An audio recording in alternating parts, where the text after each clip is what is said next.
Honey, honey, we gotta leave soon. Hope you're ready. Otherwise, we're gonna be late. Oh, oh wow. You, mm, you look amazing today, dear. Hmm. Mm, I'm tempted to just keep you here, all in the house. Just lounge today and chill together again. After all, my heavenly love is undeserving to be around the masses. They, those pitiful beings who would be basking in your radiant glow. How am I supposed to allow such a thing to transpire? A transgression of no compare. Oh, yes, that is it. It is decided. We will be staying in, for I must ensure that your holy radiance is to be worshipped by me and me alone. Your worthy, worthy admirer, your faultless priest and devotee. But you want to see the sakura blooms? I guess the peasantry beyond our confinement can be graced with your wonderful presence, dear, if that is what you wish. Alright, regardless, let's head out, alright? Come on. It's not too long of a walk, so that should be nice. You have the blanket, right? Perfect. I've got the basket with a bit of sandwiches and all that. And some Pocky, of course. All right, let's get going.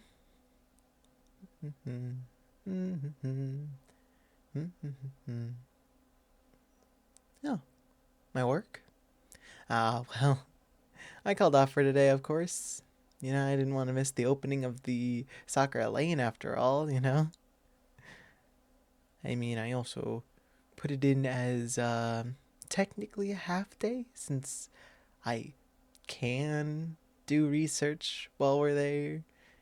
So from their eyes, I'll be doing research. Yes, of course. They just don't know that the research is my lovey. Anyway, um, you want to hear more about my work? Oh well, dear, I've talked with you about it a bunch. We don't gotta bring up the drudgery of work. Okay. So, as you know, I am, of course, a supernatural investigator by title. Effectively, I'm a bit more of a supernatural zookeeper, or more like a conservationist. Yeah, something along those lines. Basically, my job is to take care of supernatural creatures. Any that don't have any higher form of intelligence, or if they do have higher forms of intelligence, still, wish to function within a position of a contained creature. You know, that sort of thing. Some do carry it as their preference, such as Tanuki. They just love being in that place. Mostly because they kind of get to pull pranks a lot on the researchers. It's like a captive audience for a comedy show. And they don't really desire for anything else aside from the stuff that we give them. So, yeah, it's a pretty good deal. Um, Oh, the research. Yeah, well, as part of my job as well, I do naturally take notes and research the various creatures that come into our company. And then if they, well, we aim to relocate them. That's the goal, obviously. But with further and further encroachment, of human settlements, it gets harder and harder to be able to release them. Because not a lot of people exactly want fire breathing lizards in their backyards. So it's tough. Though I've heard that across the sea there are some conservation groups that are planning to build a sort of sanctuary that's an entire island. So that's pretty cool. But yeah, for the most part, that's basically all I do. I just take care of them, interact with them. Sometimes I'll have to catalog any new creatures that we get, or if you do remember how we first met, you know, I'll have to go to a shelter or a zoo, and I'll have to take up the animal from their care because they found a crow that happened to have 6 eyes instead of two.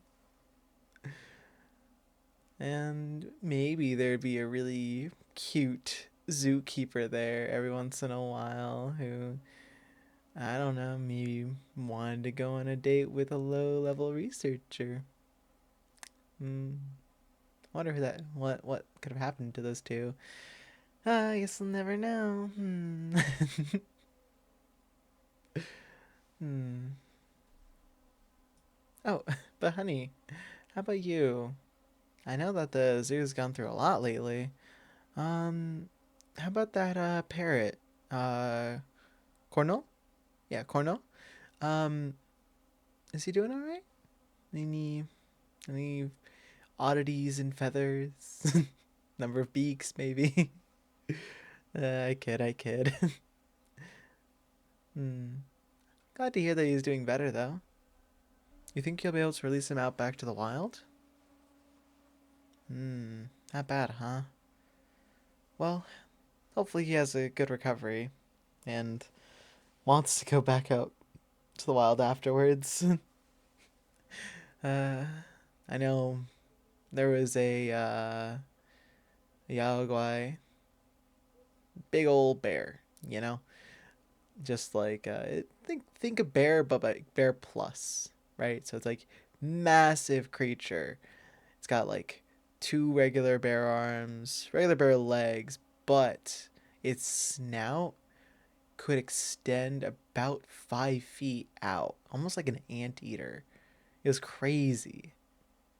So like its bite was massive. And if it stood up on its hind paws, it'd be able to also extend its front limbs in a similar manner. It kind of stretches them out a bit, so it's not like they stay as wide. It like thins out as it goes longer. Really, really weird creatures. But we had this particular one, a male, who just loved being doted on by the zookeepers. It was his favorite pastime. And when we tried to see if he wanted to be released to a nearby forest, well, nearby being hundreds of miles out, uh, he was just not having it. He stayed in his transport box the entire time. He whined for miles and miles until eventually we closed the box back up and brought him back to his enclosure. uh, that is a nice thing with working with animals like that. They have a sense of knowing, you know? And I'm sure you notice that with animals that you deal with too.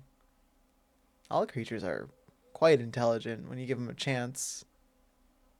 Heck, I know people who keep spiders, and they'll be able to tell when their pets are angry, and then they placate once you feed them again. You know, just goes to show, even if something doesn't seem like it gives you its emotions based on, you know, eyes or a growl or two. Everything has its own way of communicating, and in a way, that's the kind of research I also do, ensuring that we can learn how to communicate well enough with these creatures to convey their needs and our expectations. You know? Oh, alright. We are here. Wow, the trees look just amazing. Okay, here's the picnic spot. Blanket. Thank you. There you go. Nice little cushion for you. All right. Sandwich time. Here you go, love. And here I go, me. Hmm. Mm. Mm. So lovely. Are you familiar with the origin of the sakura trees? Hmm. Hmm? Okay. Then let me give you a quick rundown of what, the history of the lane is. And then I'll tell you a little extra that a lot of people don't know about. You can't tell nobody, okay? Pinky promise. Alright. So, the original story of this lane, essentially there was a massive sakura tree that lived all the way up on that mountain over there.